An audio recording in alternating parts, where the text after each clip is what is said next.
இயேசு கிறிஸ்துவின் இனிய நாமத்தில் தர்மையான இந்த கால வேளைக்காக நான் மனதார இயேசப்பாவுக்கு நான் நன்றி சொல்லுகிறேன்.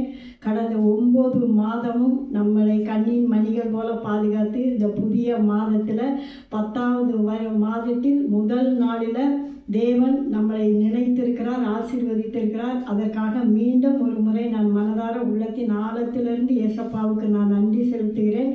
இந்த 10வது மாதம் முதல் நாளில் நமக்கு கர்த்தர் கொடுக்கிற வாக்குத்தத்தமான ஒரு வார்த்தை ஏசாயா 43:19.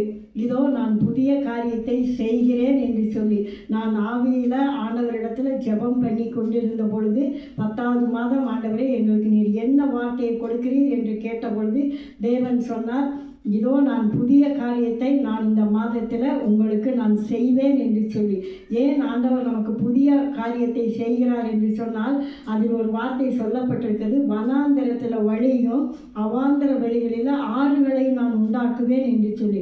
வனாந்தரம் என்று சொன்னால் அது குறிப்பாக ஒரு பாலைவனத்தை குறிக்கும். பாலைவனத்தில் தண்ணி இருக்காது, மரம் செடி கொடிகள் இருக்காது, எல்லாம் காய்ந்து போய் கிடக்கும். அதே போல் 9 மாதமும் நாம் எதிர்பார்த்த காரியங்கள், ஒருவேளை குடும்பத்தில், நம்மளுடைய பிள்ளைகளோட வாழ்க்கையில், நம்ம கையிட்டு செய்கிற வேலைகளில், நம்ம தொழில் காரியங்களில், அதே போல் ஆவிக்குரிய காரியங்கள், எந்த காரியத்தில் நாம் எடுக்கிற எந்த முயற்சிகளையும் எல்லாம் தோற்று போய் இருக்கிறோம் என்று சொல்லி வனாந்தரமான பாதையில் நாம் கடந்து வந்திருப்போம் என்று சொன்னால் இந்த 9 மாதமும் பார்த்த கர்த்தர் இந்த 10வது மாதத்தில் நம்மளை பார்த்து சொல்லுகிறார், உங்களுக்கு நான் புதிய காரியத்தை செய்ய போகிறேன் என்று சொல்லி. ஆமென், ஹல்லேலூயா. அதனால தான் அவர் சொல்கிறார், உங்கள் குடும்பத்தில், பிள்ளைகளுக்கு, உங்கள் வாழ்க்கையில், ஊழியத்தில் நீங்கள் செய்கிற எல்லா காரியத்திலும் இந்த 1ஆம் தேதியிலிருந்து இந்த அக்டோபர் 31ஆம் தேதிக்குள்ளாக ஆண்டவர் சொல்கிறாரு, ஏசாயா 43:19 நான் புதிய காரியத்தை செய்கிறேன். வனாந்தரமான இடங்களில் அலைந்து திரிந்தீர்களா? கண்ணீரின் பாதையில் அலைந்து திரிந்தீர்களா? பள்ளத்தாக்கின் நடுவில் போனீர்களா? சோர்வின் பாதையில் போனீர்களா? தோல்வியின் பாதையில் போனீங்களா? ஆவிக்குரிய வாழ்க்கையில் முன்னேற விட முடியவில்லை என்று சொல்லி அந்த பாதையில் நீங்கள் கடந்து போய் இருந்தாலும் என்றால் ஆண்டவர் சொல்றார், நான் வனாந்தரத்தில் வழியும் அவாந்தர வழியும் ஆறுகளை உண்டாக்குவேன் என்று சொல்லியிருக்கிறார். ஆறுகள் என்பது அது ஒரு ஆசீர்வாதத்தை குறிக்கும். தண்ணீர் என்பது பரிசுத்த ஆவியானவரை குறிக்கும். அந்த ஆவியானவர் நமக்குள் வரும் பொழுது ஏசப்பாவே சொல்றார், எல்லாம் குறைவுகளை எல்லாம் நிறைவாக்குவேன் என்று சொல்கிறார். ஆகவேதான் ஏசாயா 43:18 முந்தினவர்களை நீங்கள் நினைக்க வேண்டாம், உங்களுக்கு நான் புதிய காரியத்தை நான் செய்ய போறேன், உங்கள் வழிகளை சரியாக்க போறேன், உங்கள் குடும்பத்தில் காரியங்களை நான் வாய்க்க பண்ண போகிறேன், பிள்ளைகளோட வாழ்க்கையில் ஒரு பெரிய சமாதான சந்தோஷத்தை கொடுக்க போகிறேன், ஒரு பெரிய முன்னேற்றத்தை நான் கொடுக்க போகிறேன். ஆகவே நீங்களும் உங்கள் பிள்ளைகளும் உங்கள் குடும்பங்களும் இந்த மாதத்தில் என்னை தேடி என் பாதத்தில் உட்கார்ந்து என் வார்த்தையை நீங்கள் கேட்டு இந்த ஏசாயா 43:19 நீங்கள் பிடித்து ஒவ்வொரு நாளும் இந்த வாக்குத்தத்த வசனத்தை நீங்கள் சொல்ல வேண்டும். ஆண்டவரே, நான் கண்ணீரின் பாதையில் நான் போனேன், கவலையில் போனேன், பாடுகள் வழியாக போனேன், பள்ளத்தாக்குகளின் வழியாய் போனேன், பிரச்சனையில் நான் போனேன், என்னை வாழ வைக்க ஒருவருமே இல்லையா என்று சொல்லி, என்னை கைதூக்கி விட ஒரு கரமும் இல்லையா என்று சொல்லி நான் 9 மாதம் முடிந்து விட்டது.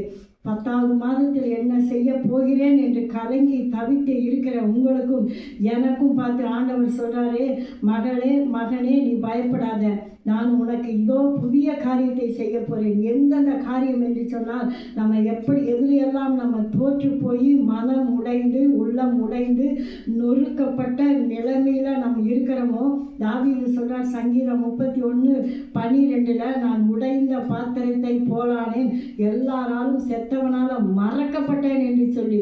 அப்படி எல்லாராலும் நம்ம மறக்கப்பட்டு ஒரு செத்த மனிதனை போல இந்த பூமியில் நாம் நடமாடி கொண்டு இருந்தாலும், உடைந்த பாத்திரத்தை போல் இருந்தாலும், அவமானம் கண்ணீரின் நிந்தையின் பாதையில் நம்ம போயிருந்தாலும், பொருளாதாரத்தில் வீழ்ச்சி அடைந்திருந்தாலும், பலருக்கு நம்ம ஒரு கேள்விக்குறியாக நம்ம இருந்திருந்தாலும், தேவன் எல்லாம் சொல்கிறாரே, முந்தினவைகளை எவைகளை நீ நினைக்காத, பூர்வமானவைகளை நீ சிந்திக்காத, உனக்கு நான் புதிய காரியத்தை வைத்திருக்கிறேன் என்று சொல்லி. ஆகவே தான் ஏசப்பா மீண்டும் நம்மளுக்கு இந்த வாக்குத்தத்தத்தை கொடுத்து இந்த நாளில் உங்களையும் என்னையும் தேற்றுவதற்காக இந்த 10வது மாதத்தில் கொண்டு வந்து நம்மளை நிறுத்தி இருக்கிறார். நினச்சி பாருங்க, 9 மாதம் நம்ம கூட இருந்தவங்க இருக்கிறாங்களா? 9 மாதம் நம்மளோட பயணித்தவங்க இருக்கிறாங்களா? ஆனால் கர்த்தரை நீங்களும் நானும் பற்றி கொண்ட பொழுது, அவரை கெட்டியாய் பிடித்த பொழுது, இந்த வேதத்தை வாசித்த பொழுது, அனுதினமும் அவரோடு நம்ம நடந்த பொழுது, வேதத்தை நம்ம வாசித்து தியானித்த பொழுதுதான் தேவன் பார்த்தார். எவ்வளவு சூழ்நிலைகள் வந்தாலும், எவ்வளவு பிரச்சனைகள் வந்தாலும், எவ்வளவு பாடுகள் வந்தாலும், என் பிள்ளை என்னை விட்டு போகாது அப்படின்னு சொல்லி அவர் நம்ம கரத்தை பிடித்து கொண்டார். நம்ம அவர் கரத்தை பிடிச்சிருந்தா நம்ம விட்டுருவோம்.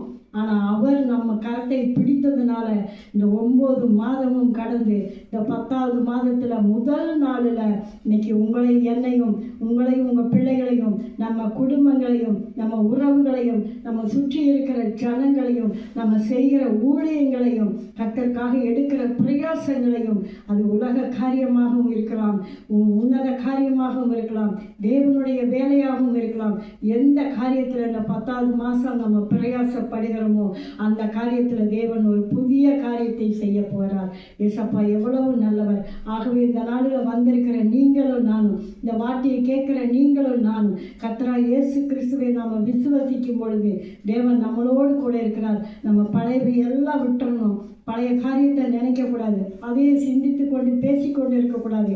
நமக்கு புதிய காரியத்தை அவர் செய்ய தயாராகிட்டார். அதுக்கு நாம் விசுவாசத்தோட நம்மளும் தயாராகணும். இப்பொழுது நம்ம கண்களை மூடி நம்ம ஜெபிப்போமா? அன்பின் பரலோக பிதாவே, இந்த ஆசீர்வதிக்கப்பட்ட அருமையான இந்த கால வேளைக்காக உமக்கு நாங்கள் நன்றி செலுத்துகிறோம் அப்பா. கடந்த 9 மாதம் நீர் எங்களை கண்ணின் மணிகள் போல பாதுகாத்து இந்த 10வது மாதத்தின் முதல் நாளை காண கிருபை பாராட்டி இருக்கிறீரே, நன்றி அப்பா. உங்கள் மகா பெரிதான கிருபைக்காக நன்றி ஆண்டவரே. நீர் எங்களுக்கு கொடுத்த அந்த வாக்குத்தத்தமான அந்த வார்த்தைக்காக மனதார உள்ளத்தின் ஆழத்திலிருந்து நாங்கள் நன்றி சொல்கிறப்பா. இந்த மாதம் முழுவதும் இதை நாங்கள் சுதந்திரித்துக் கொள்கிறோம். அதை நீர் எங்களுக்கு சுதந்திரமாய் கொடுத்ததற்காகவும் அதில் ஒரு ஜெயத்தையும் வெற்றியும் நாங்கள் காணப்போகிறதற்காகவும் மனதார இயேசுவின் நாமத்தில் நாங்களும் எங்கள் பிள்ளைகளும் குடும்பங்களும் அப்பா இந்த வேளையில் உமக்கு நாங்கள் உள்ளத்தின் ஆழத்திலிருந்து நாங்கள் நன்றி செலுத்துகிறோம். இயேசுவின் நாமத்தில் ஜெபிக்கிறோம் நல்ல பிதாவே, ஆமென்.